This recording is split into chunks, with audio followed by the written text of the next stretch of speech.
By Setu Palaniappan. இன்னைக்கு Mangalore cucumber வச்சு ஒரு சூப்பரான ரெசிபி தான் பார்க்க போறாங்க. வாங்க எப்படி செய்யலான்றத பார்க்கலாம். இந்த ரெசிபி செய்யறதுக்கு ஒரு ஸ்பூன் பச்சரிசி, ஒரு ஸ்பூன் கடலைப்பருப்பு எடுத்துட்டு 2 தடவை நல்லா வாஷ் பண்ணிட்டு ஒரு 15 to 20 மினிட்ஸ் வந்து ஊற வச்சுக்கோங்க. இப்போ இதை கட் பண்ணிக்கலாங்க.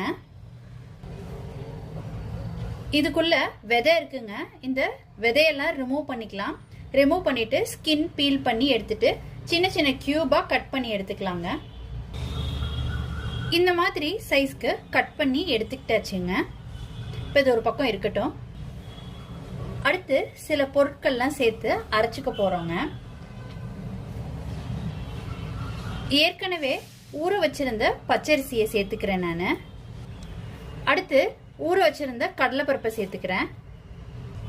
அடுத்து 2 ஸ்பூன்